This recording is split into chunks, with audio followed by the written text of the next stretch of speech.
de la insuficiencia renal aguda, ¿ya? Bueno, habitualmente, cuando, como les iba diciendo, la insuficiencia renal aguda es secundario a otro tipo de noxa que está provocando una alteración en la economía del paciente, ¿cierto? Que provoca una caída en el flujo glomerular del paciente. Y eso va generando a la larga la insuficiencia renal aguda y aumentando los parámetros asociados y eso. Entonces, el primer manejo es tratar de corregir la causa ya que llegó al paciente a hospitalizarse, o que llegó al paciente, que puede ser, en este caso, como saben ahí el ejemplos de la BPT, si es una colección que tiene que ser drenada, o paciente que pase a pabellón, ya, lo que está noxando el paciente, ya lo que está haciendo perder su equilibrio, se podría decir, y está afectando el flujo glomerular, ya. Bueno, a veces cuando son patologías médicas, ya, ojalá algunas sean patologías quirúrgicas que puede ser corregido, pero a veces son patologías médicas que, o de repente no hay un foco primario, llega una sepsis de origen desconocido, o paciente con un cuadro de una neumonía, en este caso como podría ser una asociada a COVID, ¿ya? Entonces, va a requerir más tiempo, ya se tiene que pasar la reanimación con volumen, pasar el vaso activo, ya dependiendo, buscando los objetivos impuestos como equipo clínico, ¿ya? Tratando de llevar al paciente a su mejor estado posible. Pero eso ya es amerita más tiempo. ¿Ya? Entonces, como te lo decía, en estos pacientes que requieren algún tipo de otro tipo de manejo como más médico, ya manejar la antibioterapia apropiada, como aparece ahí en la PPT, tratar de mantener la eubulemia, si el paciente está con falla respiratoria, tratar de manejarlo en ventilación mecánica, invasiva o no invasiva, o algún tipo de oxígeno suplementario si no tiene un trastorno de la mecánica, ¿ya? Usar algún tipo de vasoactivo si es que no corrige con volumen o el paciente no es un paciente requeriente de volumen, ¿ya? Porque estas medidas en general, tratando de manejar la eubulemia y volver a tener un flujo glomerular acorde, son como las medidas más importantes para poder corregir la falla perrenal antes que se provoque una interrenal, ¿ya? Entonces, las primeras medidas que un paciente que ingresa a una OPC son las impuestas y no quirúrgicas, ya según lo que el paciente, por lo que el paciente consulta, son como las más importantes para o limitar el daño o evitar que este daño progrese, ¿ya? Entonces, por eso son las más gravitantes, ya que son los manejos generales de un paciente crítico. Bueno, aquí hay algunos tipos de tips, se podría decir, ya en busca de evitar que haya una progresión en el continuo de prerenal a renal, ¿cierto? O de prerenal a una necrosis tubular aguda. O sea, con el manejo de volumen, la idea es que el paciente, antes de usar vasoactivos, se pueda, con los parámetros estáticos o dinámicos, eco abdominal, eco de cava, líneas arteriales, no sé, pues, delta PP. Bueno, la PS ya no es muy buena, pero perfusión, llene, todos esos indicadores que nos podrían dar información de la volemia del paciente ser corregida con volumen, ¿ya?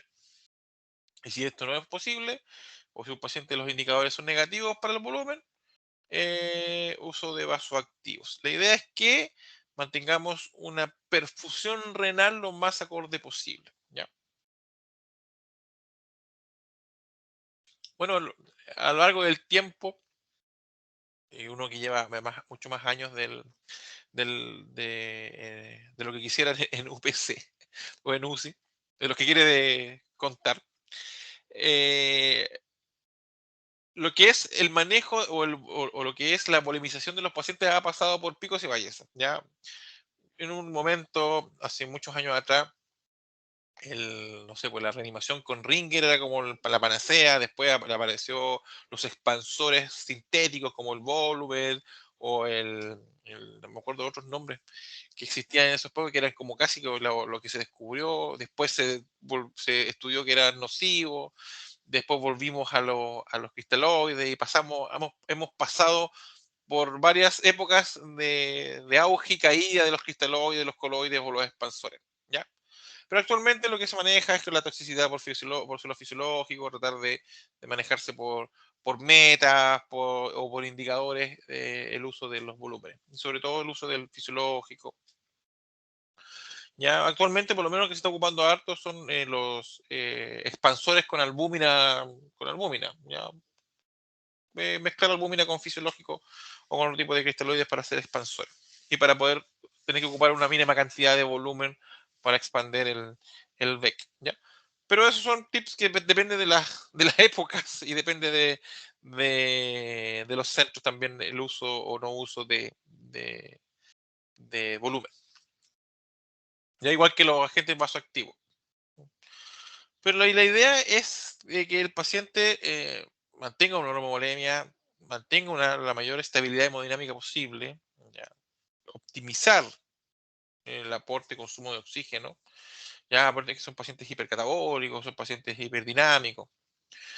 Tratar de mantener la homeostasis de diferentes compartimientos hídricos, ¿ya? La idea tampoco es dematizar al paciente y generar un VEC muy aumentado.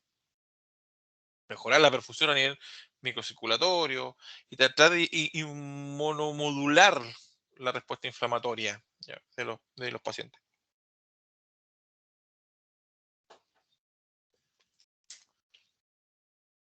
Bueno, principios generales, ¿ya? Caso de sangrado, obvio, sangre. Se reemplaza con sangre, ¿cierto? Lo que se ha demostrado es que los cristaloides no son más eficaces ni menos eficaces que los coloides. El problema es que con los coloides o con los expansores más oncóticos, se podría decir, uno puede ocupar menos volumen que con los cristaloides, ¿ya? Bueno, las pérdidas rápidas o graves del líquido intravascular responden mejor a coloides, ¿ya? Porque ahí redistribuyen por presión oncótica. Las pérdidas de agua pura, ya, cuando nosotros tenemos pacientes con diabetes insípida, o pacientes que tienen una pérdida renal a través de la orina, en los cuales provocan alteraciones drásticas ¿cómo se llama?, del sodio, ¿ya? Porque al orinar o perder agua pura, nosotros los solutos, sobre todo los osmolares más importantes, que es el sodio, se quedan en el plasma. Entonces eso genera estados hiperosmolares. Entonces por eso se recomienda los hipotónicos o los glucosados 5, que la glucosa se metaboliza y queda como como agua destilada, o como agua libre. Las pérdidas de iones y líquidos se responden con salino fisiológico o suero balanceado.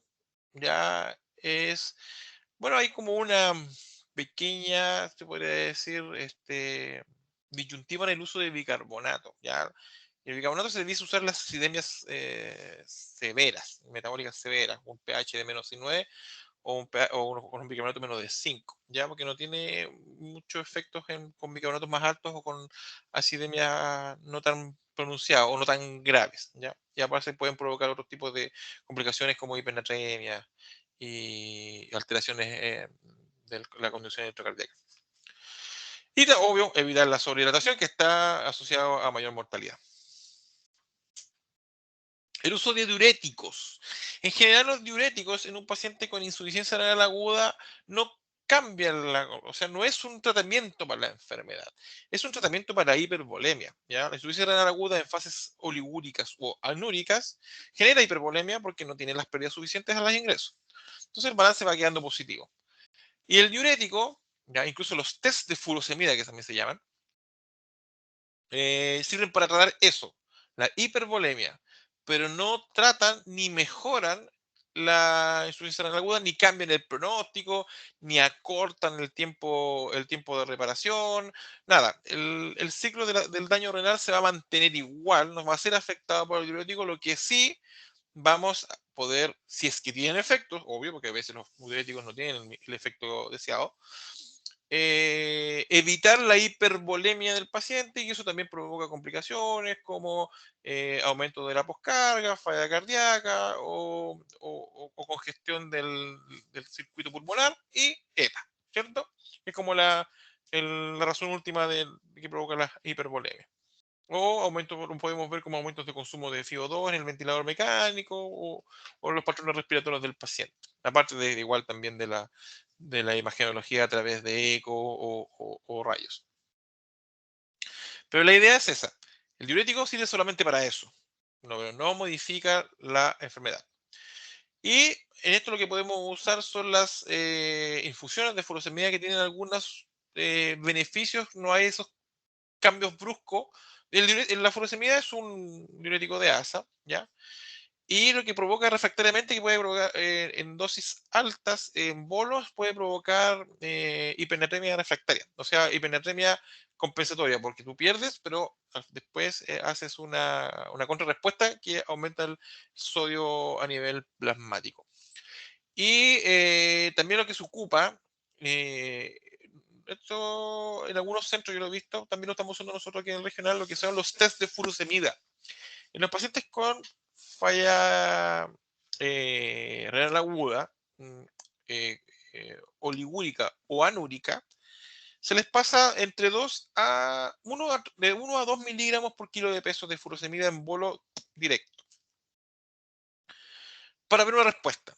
Y si el paciente tiene una respuesta de mayor a 500 cc en 6 horas, te cambia el pronóstico en el sentido de que es un paciente que lo más probable tenga algún tipo de recuperación. O sea, tiene más probabilidades, si responde a furosemida, tiene más probabilidades de no quedar crónico, se puede decir. ¿Ya? Pero un paciente que no responde a ese test de furosemida tiene más probabilidad de llegar a una etapa terminal de la falla renal y ser un paciente que va a requerir diálisis. ¿Ya? Y un paciente que responde, como le digo, tiene mayor a 500 cc en 6 horas, tiene la mayor probabilidad de no caer a una terapia personal o no va a requerir diálisis.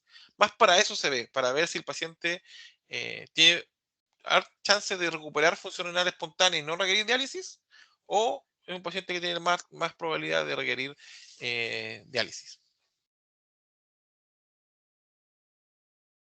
Bueno, este es uno de los grandes problemas que encontramos sobre todo en los pacientes críticos, es la nefropatía por contraste, y tiene una alta incidencia en los pacientes hospitalizados. Ya es cuando tú expones a los contrastes radiológicos a los pacientes. ¿Ya? Y se define como que hay un aumento en la crea basal de 0,5 a 25% hasta las 48 horas post exposición al contraste. ¿Ya? Y es muy común, es una de las terceras causas de falla renal aguda en los pacientes hospitalizados. ¿Ya?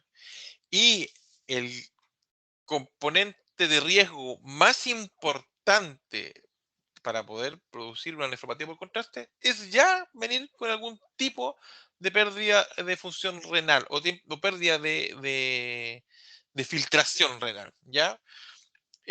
Porque eso aumenta la cantidad de contraste que se mantiene circulante y no se elimina a través del riñón. Entonces, eso va aumentando lo nocivo del contraste radiológico al parénquima renal. ¿Ya? Entonces, por eso cuando uno pide un escáner o vaya a un paciente escáner, lo primero que te pregunta, ¿qué es lo primero que te pregunta un tecnólogo médico de imagenología? A ver, chiquillos, los que llevan paciente escáner de la UCI o de la UPC. Preguntan cómo está la creatinina. Sí. Lo primero que te preguntan, ¿qué CREA tiene? Y si ellos tienen y si la CREA está por sobre 1,25, ellos o te rechazan del escáner o te piden que lo autorice un médico o que firmen que el paciente tiene CREA tanto, por esto mismo, por la por la gran incidencia de falla renal inducida por el contraste, sobre todo en pacientes que tienen algún tipo de falla renal previa. O sea, como sale la PPT, dentro de un 5 o un 10% que lo que ya cursan con nefropatía ya instalada requerirán diálisis por culpa de la nefropatía por contraste, que es alto, ¿ya? Y solo en comparación con un 3.3% de los que no tenían ningún tipo de patología renal previa y que se le provocó una nefropatía por contraste sin tener falla renal previa, ¿ya? Entonces, por eso le ponen tanto, se podría decir, tanta ahínco en esos detalles los tecnólogos por el resultado. Hay varias cosas que se pueden hacer, muchas que están estudiadas, muchas que tienen relativamente evidencia, otras que no tienen mucha evidencia. Pero eso lo vamos a ver más adelante. Aquí están los factores de riesgo para producir una nefropatía por contraste. Primero, la CREA. Entre más falla renal tengas, más riesgo tienes de producir un empeoramiento en tu falla renal. La diabetes, la edad, pacientes con patología cardíaca o que tienen con cuadros de falla cardíaca, los hipertensos, los hipovolémicos, ¿ya? Es importante que un paciente esté bien volemizado, ¿ya? Pero igual hay que definir qué es estar euvolémico o con el beca aumentado, ¿ya?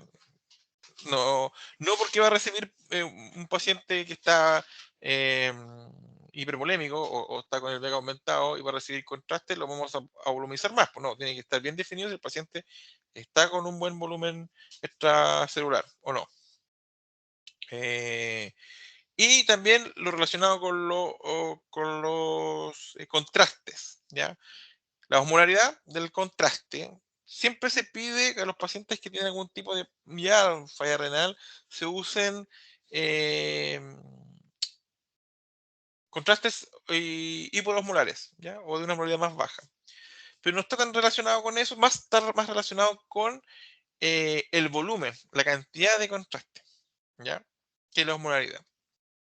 Pero también uno les pide a los tecnólogos que si el paciente que tiene algún tipo de patología renal o insuficiencia renal, para no que caiga diálisis o que está en diálisis para que se mantenga ya el daño parenquimatoso, que usen poca cantidad y, y contrastes hipoosmolares. Bueno, en la revista de nuestras colegas norteamericanas, de las Neurocritical Care American Association, hicieron una publicación de esto, hicieron una revisión sistemática o la evidencia sobre las estrategias que se pueden ocupar para evitarla o para prevenir la nefropatía por contraste, ¿ya? Y encontraron varias que están en la evidencia y las clasificaron según su efectividad. Y las separaron en las pre-tratamiento, o sea, pre-exposición y las post-exposiciones. Bueno, la primera, obvio que siempre y ayuda en todo ámbito de cosas, sobre todo ver el riesgo. Identificar el riesgo primero. Si el paciente tiene riesgo de hacer una nefropatía por contraste. Ya pueden hacerlo por su historial, pueden hacer instrumentos de recolección de datos en los cuales puede dar un score que me dice si un paciente de alto riesgo, bajo riesgo. Existen varias estrategias, ¿ya? También la educación.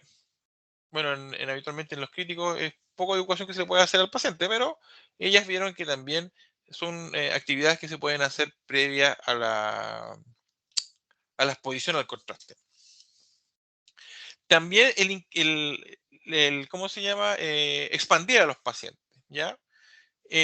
También vieron que tenía cierto tipo de evidencia, pero igual no muy buena, lo que es la alcalinización de la orina, ¿ya? A través de bicarbonato de sodio o la N-acetilcisteína. Antiguamente se ocupaba y se preparaban los pacientes con N-acetilcisteína, pero la evidencia no es muy, eh, ¿cómo se llama? Muy buena, entonces no se ocupa mucho, por lo menos nosotros no lo ocupamos. Y el tipo ¿cómo se llama? De contraste, como les decía adelante, ¿ya? Que se preferir en estos pacientes que de alto riesgo, preferir contraste de baja osmolaridad. En la hidratación, ellos recomiendan usar volumen 12 horas antes, ¿ya? Puede ser también bicarbonato 6 horas antes. según el riesgo. Ya, incluso ellos, pucha, no me puedo acordar cuánto era. Ahorita, déjame ver si lo tengo por ahí. Acá está. 1 ml por kilo de volumen 12 horas antes, en infusión. Ya, también tener un manejo, ¿cómo se llama? De ir viendo, de ir tomando exámenes, viendo cómo está la creatinina, poder identificar esas cosas. Antes del procedimiento para ver si hay un incremento, ¿ya? Hacer estudios o de CREA procedimiento. En resumen, como lo que está un poquito más estudiado y o que hay un poquito más de evidencia en la expansión de volumen pre y post procedimiento, que recomiendan usar de 1 ml por kilo 12 horas antes y 12 horas después del uso del contraste. Bueno, obvio que hay que ver si el paciente no está hipervolémico, obvio, sí que ver si el paciente está euvolémico o hipovolémico, ¿ya? También lo que sirve del uso de contrastes de menor moralidad, ¿ya? Y la menor cantidad posible. Y también podría servir un poco la N-acetilcisteína, ¿ya? Entonces, ¿cómo lo podemos prevenir? Según lo que dice la evidencia un poquito, primero identificar si el paciente tiene un nivel de riesgo alto o bajo, tiene un nivel A. Ya los contrastes de alta osmolaridad tienen más riesgo que los de baja, sí. La hidratación previa con líquidos eficaz también tiene un cierto tipo de evidencia que la corrobora. ¿Qué tipo de volumen? No se encontró. ¿Qué tipo es hipotónico o isotónico? El bicarbonato tampoco superó a la hidratación. Ya, pero ya vamos con nivel de evidencia un poco más bajo. Si que la hidratación endovenosa era mejor que la oral, tampoco, no tiene evidencia. Usar diurético, usar manitol, otro tipo de, de elementos ya como para prevenir están contraindicadas. Para el manejo de esto, sí, se encontró que están contraindicadas. La profilaxis con el citrocisteína en el día del uso del contraste también tiene una pobre evidencia. Y terapias de reemplazo renal previo o post procedimiento para poder corregir esto también no tiene muy buena evidencia, ¿ya? Pero por lo menos lo que se hace harto es que los pacientes que ya están en terapia de reemplazo renal se programa una diálisis eh, post digamos, evento que requiere contraste. O sea, si el paciente es sometido a un TAC con contraste el día lunes a las 8 de la mañana, habitualmente te piden que lo dialices cuando apenas llegue para poder retirar el contraste del eso. Pero a veces tenemos unas controversias ahí con los residentes porque te piden, oh, el paciente se dializa y hay que sacar el contraste porque vaya el contraste. Y hay una pregunta, pero Doc, ¿este paciente es crónico o es agudo? No, es un paciente crónico. Ya, y un paciente crónico que ya se dializa, porque es crónico, viene de su casa, se dializa toda la vida, ¿habrá algún riñón que salvar? O sea, le digo, pero si ya tiene riñones, no tiene riñones, por eso se tiene que dializar en su casa o se dializa ambulatoriamente. No es tan imperativo sacarlo así rápidamente en contraste porque ya no hay riñones que proteger, porque ya no tiene riñones. En cambio, un agudo en el cual uno espera que haya algún tipo de recuperación renal y el paciente deje de ser agudo y vuelva a su vida sin requerir diálisis, ahí sí, ahí uno sí, o por supuesto, lo dializamos apenas vuelva, lo dializamos y le sacamos el contraste para que no siga provocando más noxanil paraquimatoso. Pero la controversia con los crónicos es diferente, porque son pacientes que no tienen un riñón ya que proteger. No tenemos que hacer nefroprotección porque ya sus riñones están, como decirlo en una palabra, ya no tiene riñones ya que proteger. Así que eso, esa es la controversia que habitualmente existe con la terapia, el contraste y el estadio de la insuficiencia renal, cuando es crónico o cuando es agudo. Yo me imagino que a usted le ha pasado también eso en sus habituales funciones que dicen, no, este paciente se dializa, le van a tomar un escáner, hay que dializarlo post-escáner. O, ¿O no le ha pasado, chiquillos? Bueno, los centros que tienen diálisis, por supuesto. De los que no tienen diálisis no creo que le pase.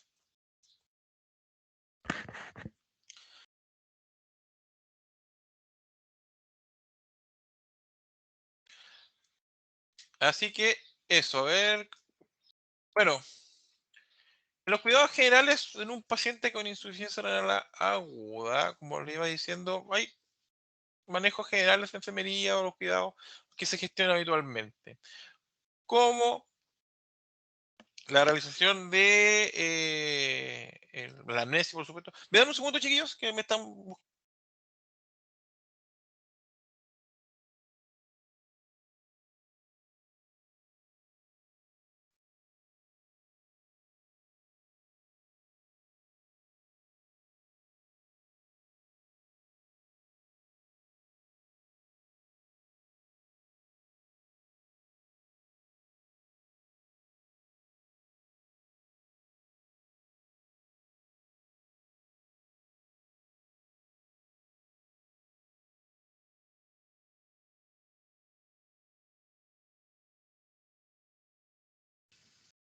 Ahora sí. ¿Me escuchan, cierto? ¿Aló? Sí, se Sí, escucha bien. profe. Ah, ya. Disculpe que mandan una encomienda y tengo que recibirla, pero está mi hijo, así que mi hijo la va a recibir. Ya.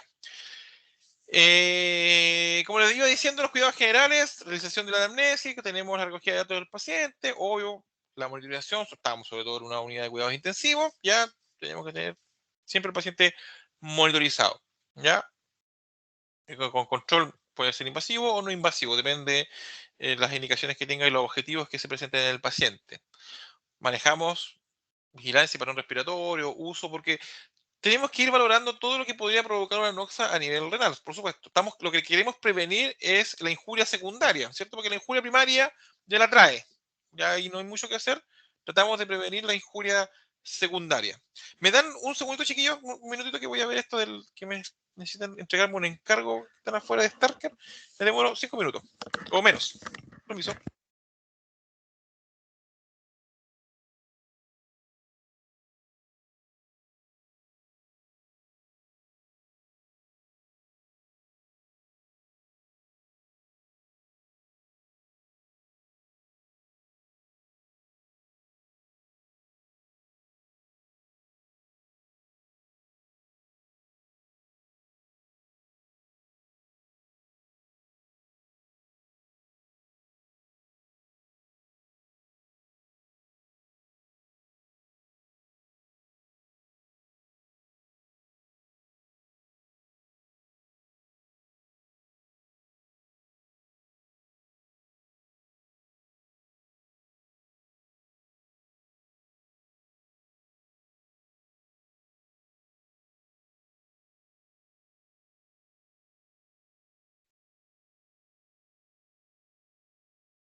Ya, sí, disculpe, que había que pagarle al tipo.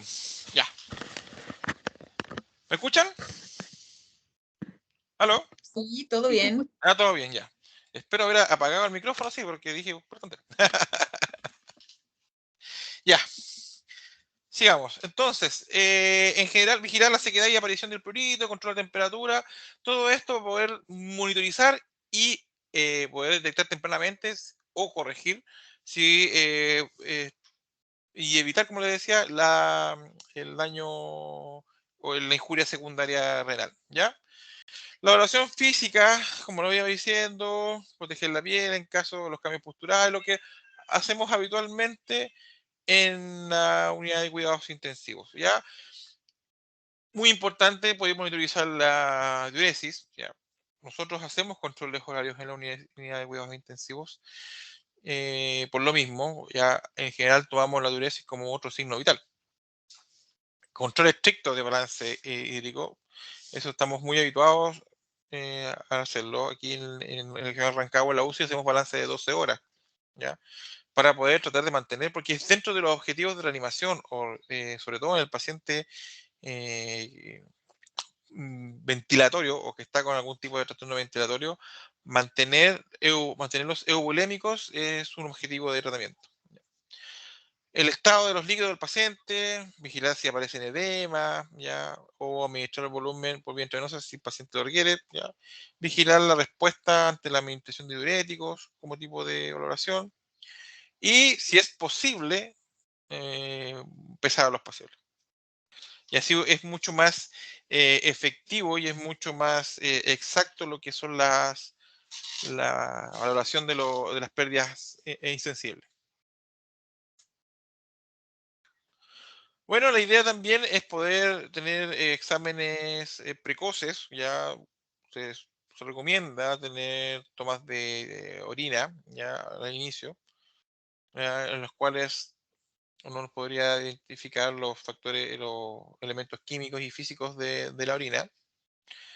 También se recomienda, como siempre lo hacemos habitualmente en una unidad de cuidados intensivos, tener accesos vasculares, ya de preferencia en este caso, como lo hacemos nosotros, centrales, cuando se requieren. Obvio que tampoco le ponemos a todos por poner, cuando se requieren.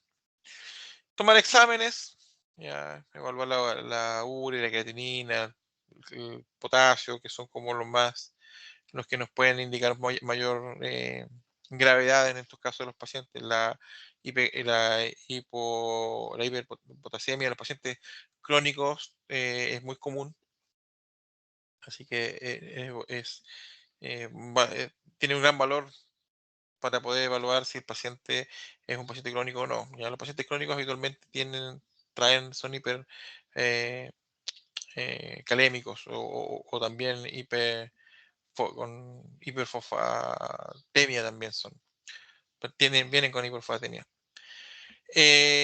También elevación secada de origen muscular, ya sobre todo la adenomyosis, que también nos puede provocar falla renal. Incluso hay algunos centros que el paciente politraumatizado, el FIC lo hacía, no sé si todavía lo hace, pero antes lo hacía.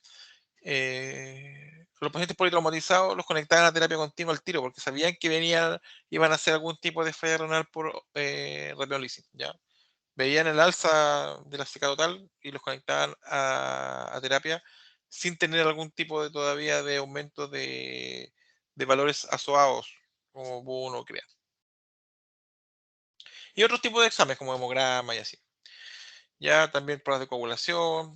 Y si nosotros podemos detectar o el paciente ya viene con alguna falencia de la función renal, vemos que tiene un CREA un poquito elevado o el paciente está anúrico, tampoco no es mala idea y así nos permite ganar tiempo tomarle serología, hepatitis B, hepatitis C y VIH en el caso que a futuro el paciente pueda requerir algún tipo de terapia en reemplazo renal. Y la parte nutricional, que siempre está un poquito dejada de lado por la parte de enfermería, ¿ya? Y yo siempre, en algunas clases, siempre lo introduzco para que tomemos conciencia de la labor o el reconocimiento que tiene que tener el aporte nutricional del paciente crítico. No sé si ustedes dentro de su formación de la ECA tienen algún módulo de nutrición, pero cuando empezamos a ver los estudios que nos hablaban de que casi el 75%, sino un poco más, de los pacientes en UCI están desnutridos y la desnutrición de los pacientes es tan o igual de mala o mayor que negativa, que las UPP, ya aumenta los días de hospitalización que las infecciones nosocomiales. Es igual o tan de mala que tener un paciente que tenga se infecte con una bacteremia en el hospital o tenga una neumonía asociada a ventilación mecánica. La desnutrición del paciente crítico es, como le digo, tan o más o igual de negativo para los días de hospitalización, para el pronóstico de los pacientes, que todos esos ejemplos que le di, que una UPP o que una infección asociada a la hospitalización, ¿ya? Entonces se le empezó a dar ahínco y se empezaron a aparecer varias eh, publicaciones sobre la importancia de nutrición en estos pacientes, ¿ya? Y sobre todo en los pacientes renales, que son pacientes hipercatabólicos. ¿Ya? En general, el paciente crítico es un paciente hipercatabólico, pero el paciente crítico y paciente con falla renal suma, ¿ya? Los periodos de hipercatabolismo proteico y generan desastres a nivel muscular. Si ustedes, no sé, yo me imagino que han visto pacientes de larga hospitalización como salen sin ni una gota de masa magra, salen sin músculo los pacientes, ¿ya? Y esos pacientes después requieren una rehabilitación de años y provocan aumento en los días de hospitalización porque se quedan pegados en el ventilador mecánico, porque no tienen musculatura intercostal ni diafragmática para poder mantener su propia ventilación. ¿Ya? Así que por eso yo hago mucho hincapié en que los enfermeros o la enfermería en general no deje de lado la valoración nutricional, ¿ya? Y porque habitualmente uno la desconoce y es pega de la nutricionista, ¿ya? Bueno, es pega médica, pero todos los profesionales descansan en el nutricionista y si el nutricionista se preocupa que le pone y casi nadie le pregunta a un nutricionista qué le estás poniendo, por qué está usando esto, por qué está usando lo otro, mira el paciente tiene esto y hace sus mediciones y ve, y ve con qué lo alimenta y qué no lo alimenta. Si valora después si se están cumpliendo los objetivos de alimentación, eso nadie lo sabe porque yo nunca le he preguntado eso. Bueno, entonces es importante la nutrición. Por eso yo la saco a relucir en estas clases, ¿ya? Los niveles altos plasmáticos de cortisol, catecolaminas, glucagón y resistencia insulínica contribuyen a aumentar el catabolismo proteico de estos pacientes críticos con insuficiencia renal aguda, ¿cierto? ¿Ya? Entonces, esto hace que aumente los niveles de creatinina, urea y nitrógeno ureico en sangre, ¿ya? Y son que se van a empeorar y se acuerdan que van a empeorar el pronóstico del paciente, ¿ya?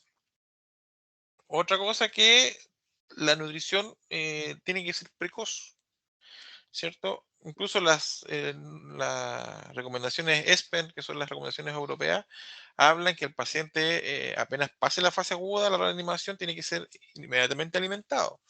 Y si no se logra los objetivos de alimentación en los primeros días con nutrición enteral, partir con nutrición parenteral para poder este, complementar y lograr los objetivos de nutrición. Pero siempre la enteral es la vía gol estándar. O sea, siempre hay que privilegiar la vía enteral, ¿ya?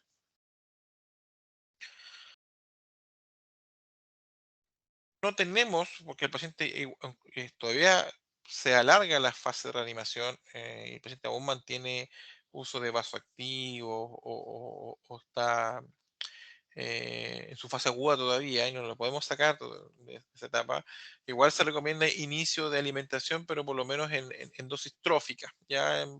Habitualmente nosotros las dosis tróficas las dejamos a 10 ml hora enteralmente para mantener indemne lo que es la barrera intestinal, o sea, el epitelio intestinal.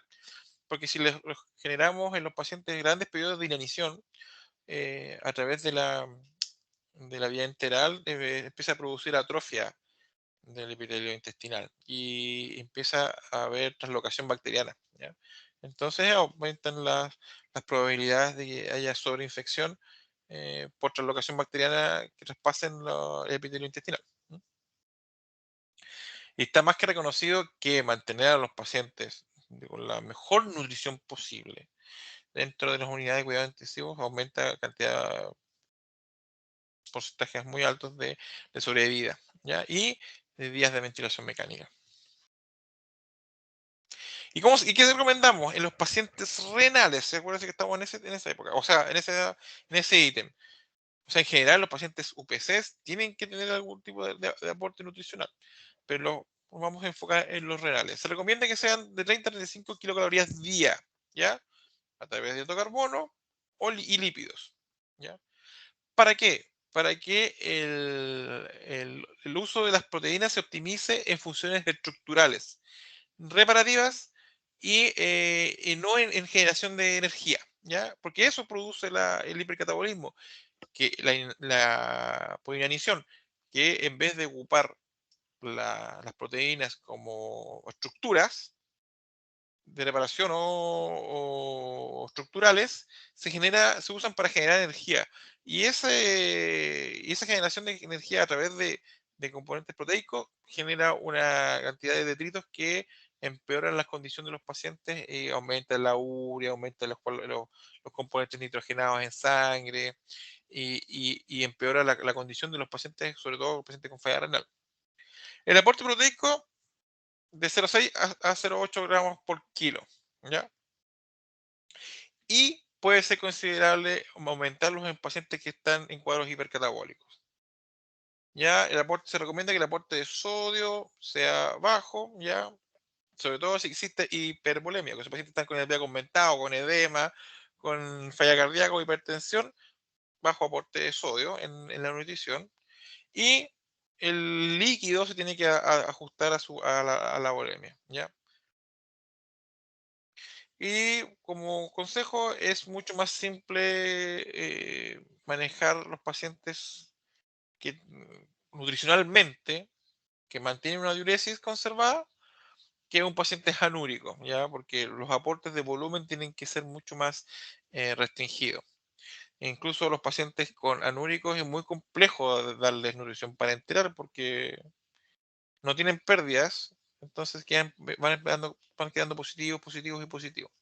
Y en general, un paciente que mantiene diuresis conservada o mantiene diuresis, aunque tenga falla renal, siempre va a ser mucho mejor manejo y va a tener mucho mejor pronóstico que los pacientes que son anúricos o ligúricos. Ya. Chiquillos, preguntas antes de pasar a las terapias extracorpóreas.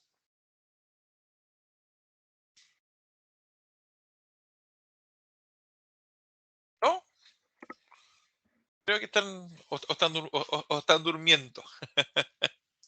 No, no hay preguntas en el chat ni hay manos levantadas hasta el momento. Ya. Ya, sigamos entonces, para aprovechar el tiempo. Hoy muy Vámonos. fome el paciente renal. A mí me No, encanta y lo encuentro tan entretenido. Ya, sigamos. vámonos más. Sigamos nomás entonces. Pasamos con las otras medidas generales del paciente renal agudo que está en una unidad de cuidado intensivo, ¿cierto? Y vimos que ya no pudimos el paciente mantenerlo sin terapia, ya, o alejado de la terapia, y pasó en nefrología y nos dijo, ¿sabes qué? Hay que iniciar terapia porque con todas las otras medidas no pudimos controlar la insuficiencia que el paciente presenta de este órgano. Entonces, tenemos que recurrir a las terapias extracorpóreas. ¿Cuándo? Cuando en este caso, el 85% de las IRAS, o sea, las insuficiencias renales oligúricas, ¿cierto? O sea, casi la mayoría de las insuficiencias renales agudas que tienen diuresis escasa o nula, van a requerir algún tipo de terapia. En comparación con con los pacientes que mantienen una diuresis adecuada, o una diuresis más o menos que permite tener una volemia acorde, no van a requerir terapia, ¿ya? Entonces, el output diuresis, por eso es tan importante dentro de la clasificación también de las insuficiencias renal agudas, de las ACI, las CADIGO. Bueno, la RIFLE no estaba en las ACI y las CADIGO, ¿ya? Porque nos denotan pronóstico. O sea, un paciente que tiene CREA alta, BUN alto, pero se mantiene orinando, tiene mucho mejor pronóstico de no requerir terapia en comparación que un paciente que tiene el BUN CREA bajo, pero no orina. Bueno, la hemodiálisis y otros procedimientos de depuración renal solo reemplazan una parte de todas las funciones del riñón, ¿cierto? No reabsorben glucosa, no reabsorben aminoácidos, no tienen funciones endocrinas, no, solamente filtra y filtra ciertas cosas o ciertos solutos que permiten los filtros, ¿ya? Las moléculas que crean nitrógeno, urea, amonio, son moléculas pequeñas, entonces pasan fácilmente a través de membranas y son fáciles de depurar a través de estas membranas, pero no reemplazan las otras funciones renales. Bueno, cuando hablamos de un paciente que requiere de una urgencia, es habitualmente cuando llegan a la unidad nuestra, vienen con el diagnóstico de urgencia dialítica, ya que es un término muy amplio, ¿ya? Porque a veces, habitualmente los residentes o los tratantes, por su misma ansiedad, le diagnostican a todos urgencia dialítica, ¿ya? Pero eso está definido a través de las guías que digo y del profesor Ronco, uno de los padres de la terapia en crítico. Y estos grupos científicos definieron a qué le podemos llamar o qué no le podemos llamar a una urgencia de diálisis o no, ¿ya? Pero el momento exacto del inicio aún no está descrito. ¿Cuándo se inicia?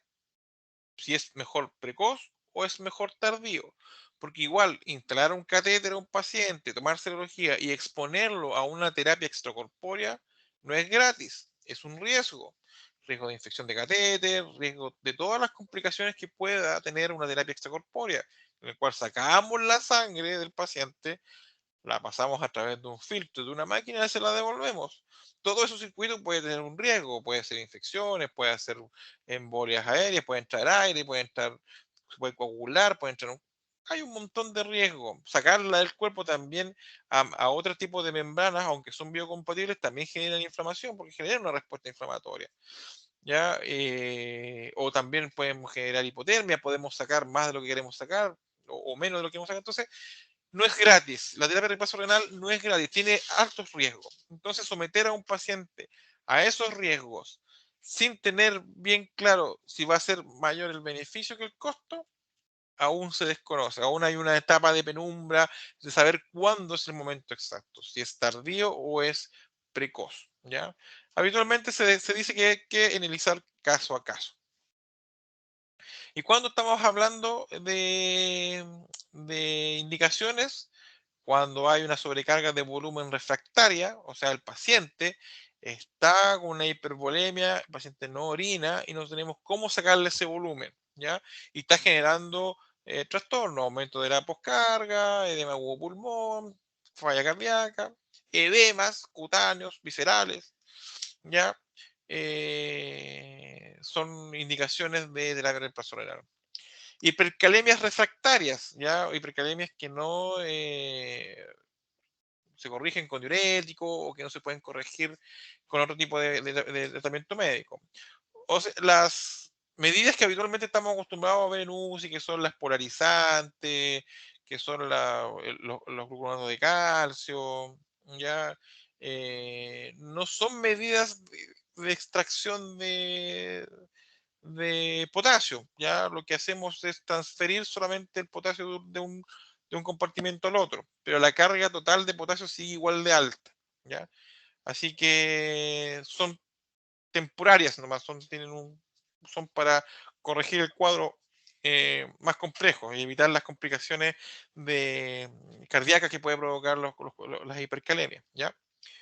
Los cuales son terapias médicas para bajar bueno, también los beta bloqueantes también que se usan en los inhaladores también sirven, pero también sirven para solamente desplazar de compartimiento el potasio. El uso de quelantes o los absorbentes de los iones de calcio, el ion de, no me acuerdo cómo se llama este, que se usa a través, se toma, que es digestivo, y lo que hace es absorber calcio del tubo digestivo. Ah, no me puedo acordar cómo se llama, ya me falla la memoria. El Caixalate. Bueno, ahí me voy a acordar y les voy a decir. Pero son eh, tratamientos enterales que se usan para absorber el calcio a nivel intestinal. Eso sí baja la carga de calcio eh, este, de los pacientes, pero eso tiene que ser un paciente que tenga no tenga trastorno del tubo digestivo. Pero en comparación con los otros que son solamente momentáneos. Y el calcio no se usa para el tratamiento de la hipercalemia, lo que hace es para evitar las complicaciones miocárdicas que provoca la hipercalemia. La pericarditis urémica, las encefalopatías urémicas y las acidemias refractarias. Hay pacientes que hemos tenido que con función renal conservada, pero han generado acidemias refractarias, acidemias metabólicas refractarias al tratamiento médico, que han requerido diálisis y lo hemos conectado a diálisis y han tenido muy buenos resultados.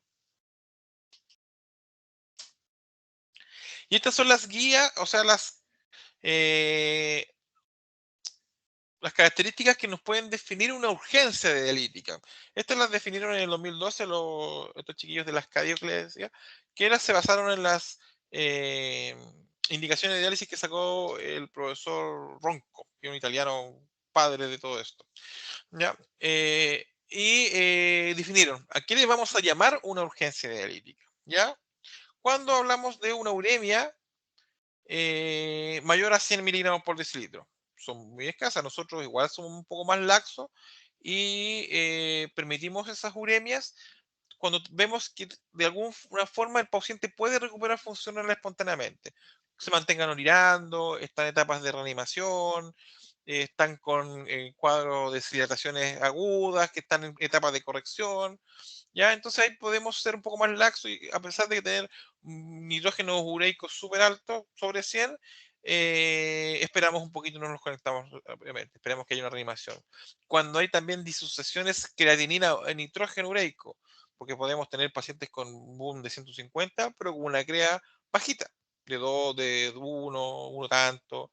Entonces esas disociaciones hablan mucho de otros componentes como deshidratación, y cosas así que pueden ser corregidas, ¿ya?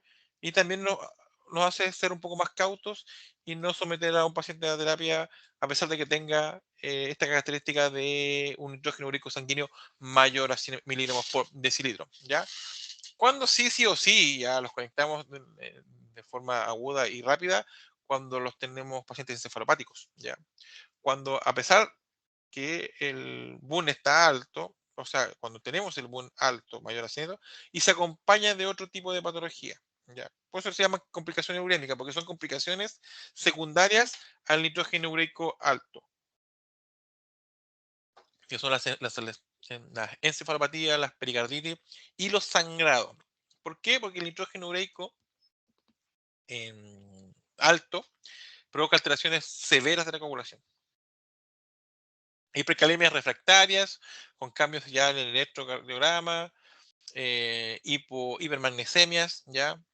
Que también son refractarias al tratamiento médico, asociadas a hiporreflexia, acidemias refractarias, ¿no? Con pH ya de menor a 710, pacientes oligoanúricos con diuresis menor a 200 ml en 12 horas. ¿Ya? Pero esas, como les digo, siempre somos un poco más tolerables con esas porque esperamos que pasen su etapa de reanimación, pero esperamos que ya sean resueltas algunas cosas a pesar de que ya han pasado 12 horas. Pero en las cuales no, cuando el edema hubo pulmón no responde al tratamiento médico y el paciente está con requerimiento no sé, habitualmente estos pacientes ingresan con ventilación no invasiva, ya para manejar por diferencias de presiones eh, a nivel del parénquima pulmonar, tratan de manejar las edemas con no invasivo. Ya en esos aspectos nosotros tratamos de conectarlos lo más rápido posible. Y las intoxicaciones con componentes que son dializables, como el litio, el metanol, el etilenglicol es ese refrigerante que se usan en los radiadores de los autos, ese agua verde que como un líquido verde, para los que tienen autos y cambian el líquido de refrigerante, ese es el etilenglicol. Y la tasa de intoxicaciones por eso, sobre todo por autolisis, intento de autolisis, no es baja. Ya llegan a estos pacientes que encuentran este líquido como para poder atentar contra su vida. Y es un líquido, una partícula pequeña, así que es dializable. Entonces estos pacientes responden muy bien a las diálisis. Bueno, cuando hablamos de hemodiálisis, ¿ya? La hemodiálisis es un procedimiento que permite depurar la sangre de sustancias acumuladas durante la insuficiencia renal aguda, ¿cierto? Bueno, acá en la foto sale una máquina, una 4008, que es la que usamos nosotros en la que tenemos en nuestra unidad, ¿ya? Pero hay diferentes tipos, hay diferentes marcas, ¿ya? Hay diferentes tipos de máquinas que hacen diferentes cosas también, pero que usan los mismos principios. Lo que hacemos aquí con la hemodiálisis es retirar la sangre a través de un circuito extracorpóreo, pasarlo por una bomba, porque la extrae, a través de un catéter, que es un catéter central. Muchas veces genera confusión porque los catéteres centrales de diálisis tienen una rama venosa y una rama arterial, ¿cierto? Y no me ha pasado que colegas me han dicho, oye, esa rama arterial va a una arteria. Uno le explica que no, que son venosas y que la denominación arteria o vena se denomina según la dirección del flujo. Nada que ver con lo que si es eh, oxigenada o no oxigenada.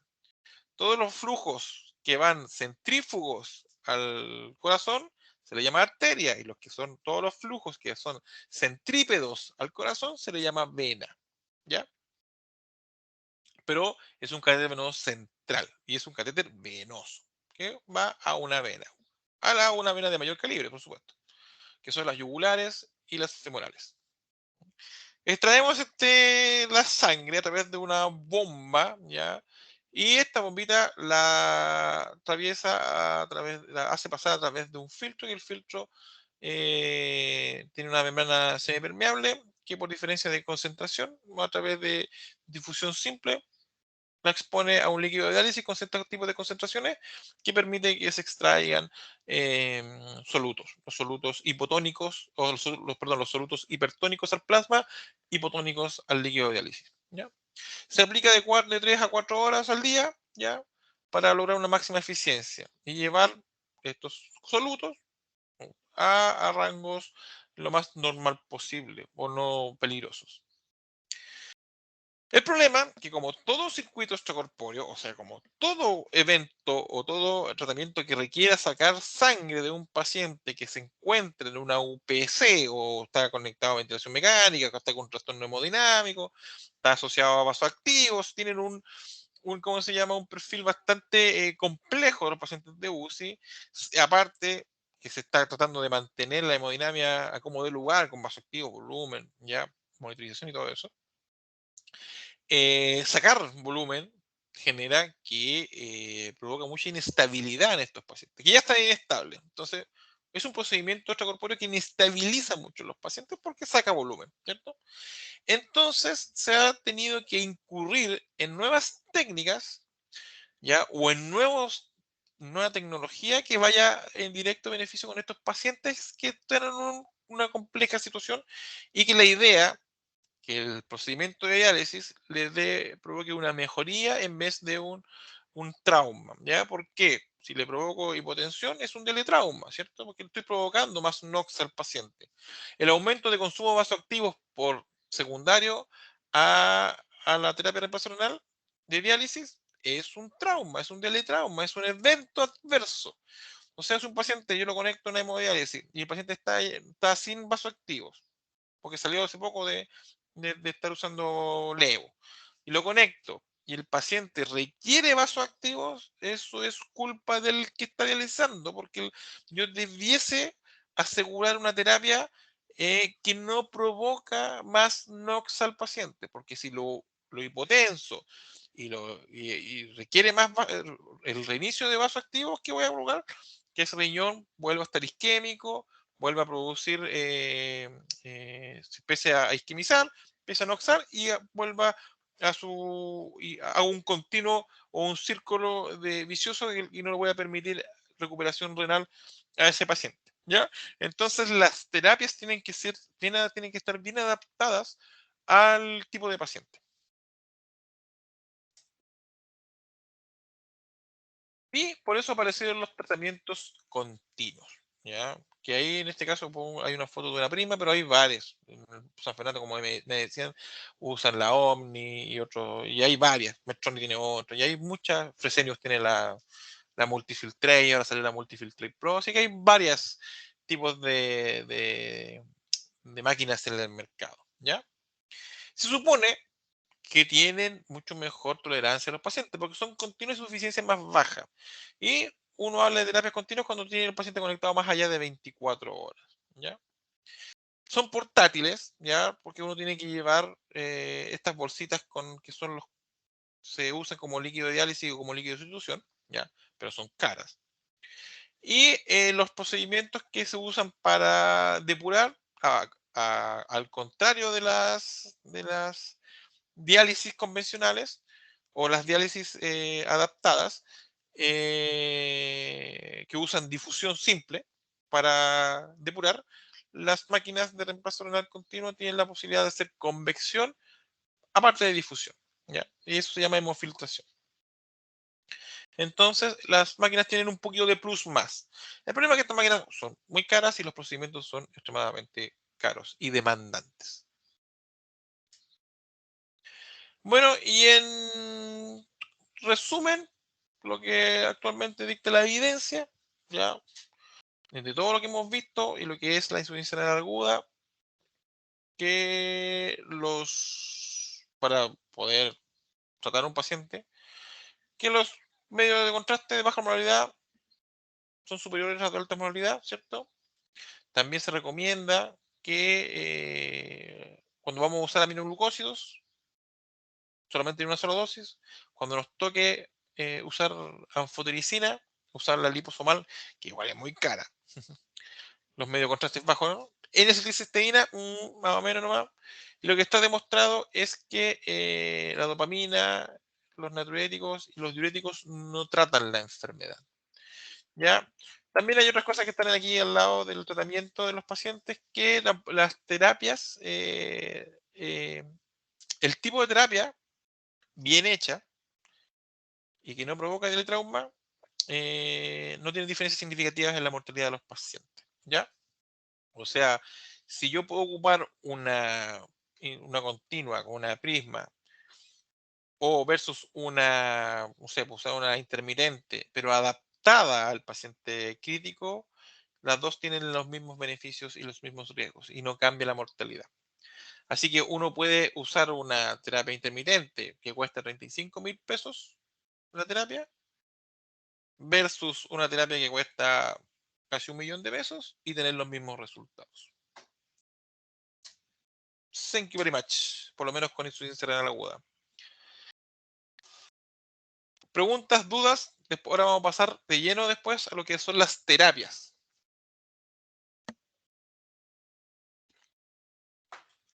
Chiquillos, dudas, consultas. Hasta aquí.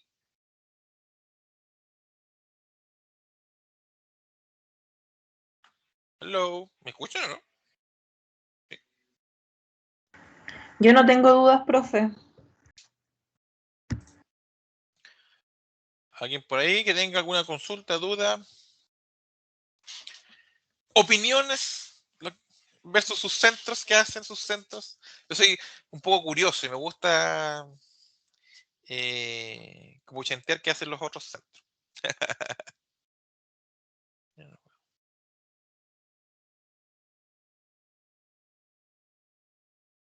A ver si vuelvo ahí. Yo no puedo volver. Quiero volver. No te vemos. Y pongo encender cámara y no se enciende. Sé que ahí sí aparecí. Me quedo Ahí con Zoom. Me quedo con Zoom. Ya, sigue con pero. el cable. Chiquillos, opiniones sobre la insuficiencia, sobre sus apreciaciones o su experiencia cuando se tienen que enfrentar a pacientes con falla renal. Yo me imagino cuando se enfrentan a un paciente con falla renal, la falla renal aparece ahí y está en conjunto con falla respiratoria catastrófica, con un paciente neurocrítico o con un paciente con una sepsis de foco abdominal que están tratando de manejarle la hemodinamia. Y al final como que la falla renal queda ahí como ya, primero la hemodinamia, después vemos lo otro. ¿O no?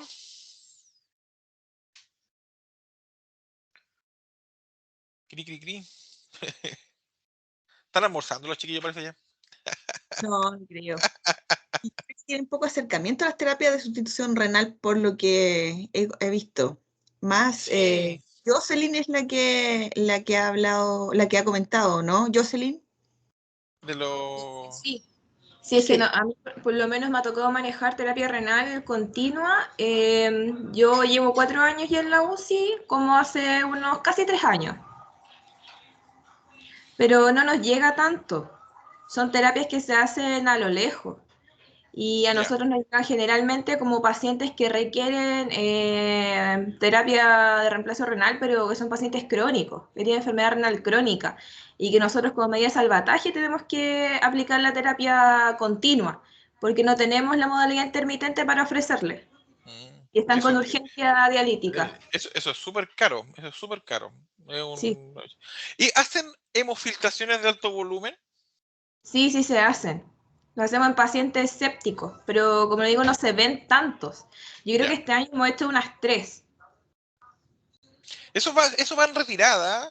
Nosotros ya hace rato estamos dejando de usar, o sea, los nefrólogos en general, bueno, eso lo vamos a ver después en la clase siguiente, pero se están retiradas, no hay mucha evidencia que apoye eso.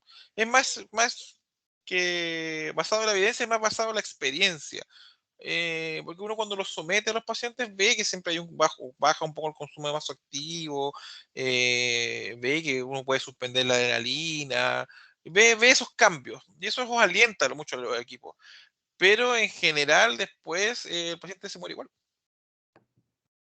Después salen de la terapia, tienen un poquito de recuperación y después los días siguientes empiezan a volver a consumir porque es como que uno los maquillara nomás, pero no tiene mucha incidencia en la mortalidad final de los pacientes. Por eso nosotros ya no lo estamos ocupando mucho.